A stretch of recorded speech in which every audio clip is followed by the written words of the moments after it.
말이 바뀌면 당신의 직장 생활이 바뀝니다. 안녕하세요. 저는 오늘 말하기에 대한 팁을 전하러 온 히렌츠입니다.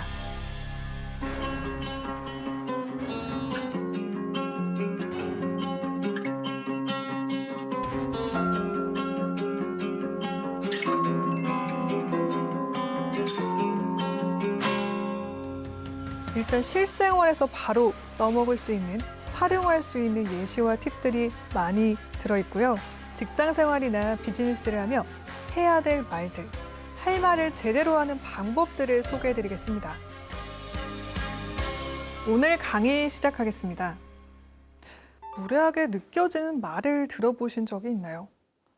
특히 우리나라 직장인의 62% 이상이 언어폭력을 경험한 적이 있다는 설문조사도 있었는데요. 말이 남긴 상처는 칼이 남긴 상처보다 깊다라는 말처럼 상처가 되는 말은 스트레스 호르몬인 코르티솔을 증가하게 해 정신뿐 아니라 육체 건강에도 악영향을 미칩니다. 그중 쉽게 대답하지 못하거나 지나치곤 후회하는 말, 주로 농담이나 조언의 탈을 쓴 인신공격성 발언일 겁니다.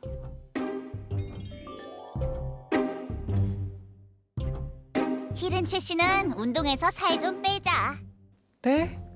아니, 입사 때만 해도 우리 팀 에이스였는데 2년 만에 사람이 상했어. 자기 관리도 능력이야. 히렌 씨 위해서 하는 말이니까 너무 기분 나빠하지 말고. 아, 네. 농담으로 한 소리야. 상대가 농담이라고 하니 나만 속 좁은 사람이 되는 것 같아 사회생활을 하기 위해 일단 웃으며 넘깁니다. 그런데 자기 전 이런 말들은 꼭 생각이 나죠. 내가 살이 찌든 말든 뭔 상관이지? 열심히 일을 하던 중에 왜 이런 말을 들어야 하지? 점점 화가 납니다. 그리고 누구보다 선 넘는 말에 대답하지 못했던 나 자신이 바보같이 느껴지고 속이 상합니다. 이렇게 상처를 주거나 무례하게 느껴지는 말을 하는 사람, 어떤 특징이 있을까요? 먼저 상대의 의지에 따라 크게 두 갈래로 나누어 봤습니다. 먼저 실수로 무례한 말을 하는 경우입니다. 상처를 주려는 의도는 없었죠. 두 번째는 고의로 상처를 주기 위해 말을 하는 사람인데요. 1번의 케이스를 먼저 들여다보겠습니다. 실수는 또 두 갈래로 나뉩니다. 1. 실수를 인정하는 사람. 2. 실수를 인정하지 못하는 사람. 1번의 경우 말을 하고 나서 아차 하는 경우입니다.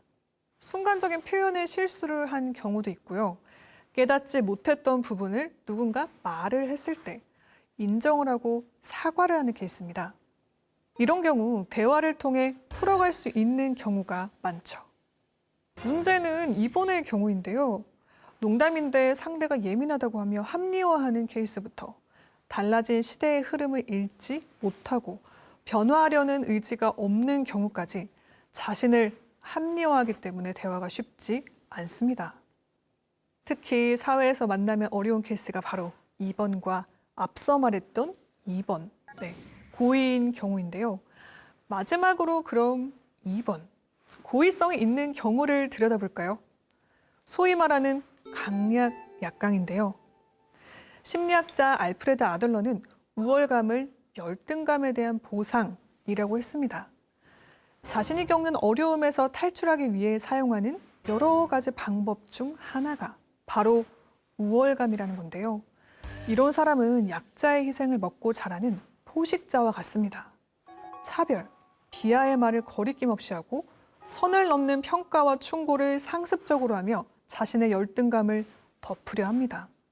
타인의 감정을 전혀 고려하지 않고 뱉어지는 말들이 권력과 합세의 위력을 갖게 하는 것을 막기 위해, 그리고 나의 몸과 마음을 건강히 지키기 위해서라도 때로는 나만의 방식으로 아니요 라고 말할 줄 아는 용기가 필요합니다. 이는 곧 호신의 언어라고도 할 수 있는데요. 감정적으로 휘말리지 않고 나를 지켜내는 호신의 언어들, 지금부터 하나씩 살펴보겠습니다. 여러분은 무례한 말을 들었을 때 어떻게 대답하시나요? 보통 당황을 해서 웃거나 아니면 대꾸할 타이밍을 놓쳐 넘어가는 경우가 많죠. 그리고 나서 자기 전에 후회됩니다. 그때 왜 바보같이 웃고 넘겼지? 하고 말이죠. 바로 이럴 때 여러분을 위한 효율적인 방패를 소개합니다. 바로 물음표인데요. 당황스러운 말을 들으면 그냥 넘어가는 대신 질문을 던져 상대에게 말을 다시 넘기는 방식입니다. 특히 무례한 말에 직접 받아치기 힘든 수직적인 관계에서 대답을 하지 않으면 곤란할 때 이 물음표를 활용하시면 좋은데요. 효율적이라고 말한 이유는 바로 물음표, 질문이라는 의사소통 방식이 가지고 있는 본질 때문입니다. 질문은 상대에게 대답을 요하는 소통 방식이기 때문이죠. 이런 식입니다. 최 대리는 참 볼수록 장군 같아. 아, 장군 같다는 말씀이 이해가 잘 안 되어서요. 무슨 뜻인가요? 이렇게 대답을 하면 상대에게 대답의 의무가 생깁니다. 만약에 무례한 말이었다면 뜻을 설명하는 과정에서 진의가 드러나겠죠? 그럼 이에 맞게 의사를 표현하시면 됩니다. 장군 같다? 떡 타 있다고. 좀 상처인데요. 상대의 진의를 듣고 이렇게 확실하게 나의 의사를 표현한다면요. 그냥 넘어갔을 때에 비해 다음엔 같은 장난을 칠 확률은 줄어들겠죠. 상처를 받았다고 대놓고 표현을 했으니 나를 괴롭히려고 작정한 사람이 아니라면 눈치를 볼 확률이 올라갈 테니 말이죠. 공격성이 느껴지는 말도 있는데요. 그런 말에 추천해드리는 물음표 사용법입니다. 리프레이밍. 네, 리프레이밍은 한마디로 재정의입니다. 부정적인 말에 담긴 어폐를 찾아 관점을 바꿔 질문하는 거죠. 특히 사회생활을 할 때 긍정적인 리프레이밍으로 질문을 던지면 기분 나쁘지 않게 농담처럼 무례한 말을 털어낼 수 있기도 합니다. 대리님, 기 세다는 말 종종 들으시죠? 기가 세다는 건 기운이 좋다는 뜻이죠? 강단 있고 똑부러지는. 그렇다고 쳐요. 상대가 작정하고 공격하려는 의도가 아니었다면 긍정적인 리프레이밍으로 모호한 말들을 방어할 수 있습니다. 리프레이밍을 아주 잘 해낸 대표적인 사례가 있습니다. 바로 영화 기생충으로 오스카 사관왕을 차지한 봉준호 감독의 인터뷰인데요. 문화평론지 벌처의 기자가 질문을 했습니다.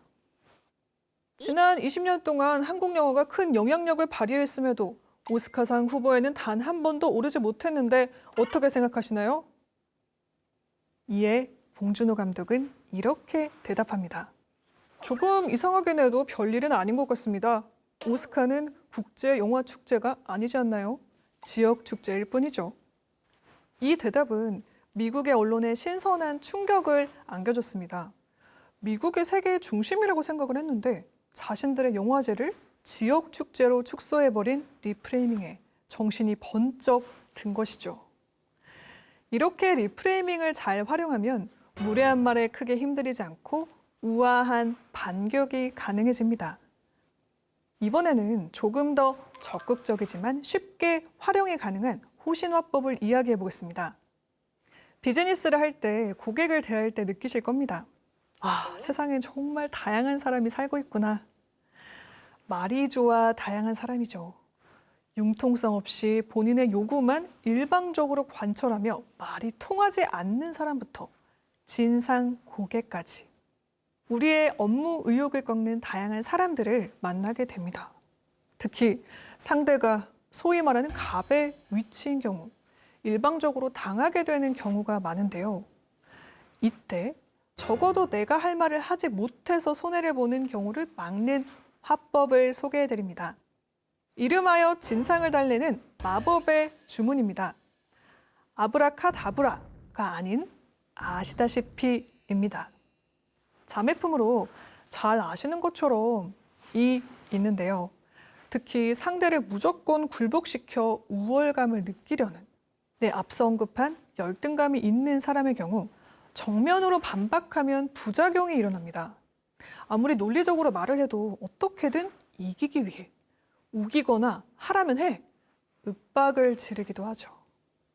이때 아시다시피를 활용하면 진상을 달래면서 내 입장이나 주장을 설명할 수 있습니다.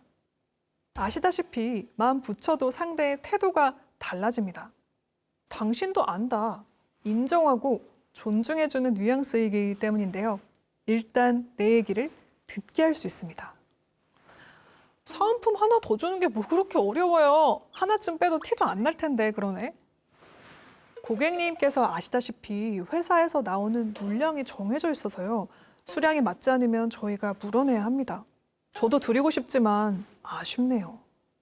이렇게 아시다시피는 오히려 상대가 모르는 것을 설명할 때 더 효과적입니다.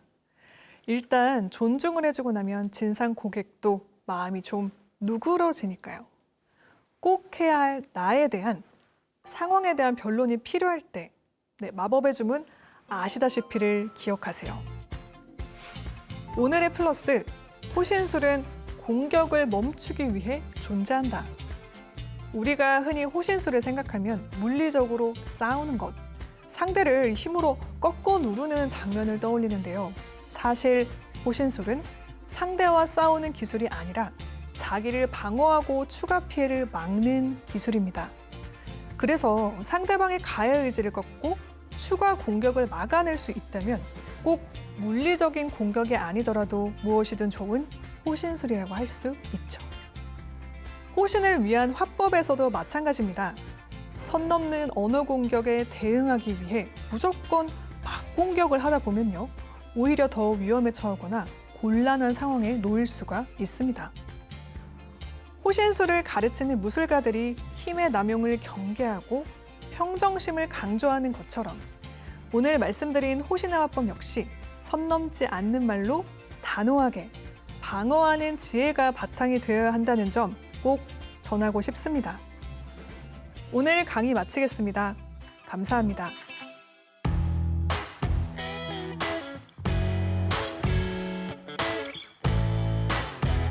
It's like I never loved you.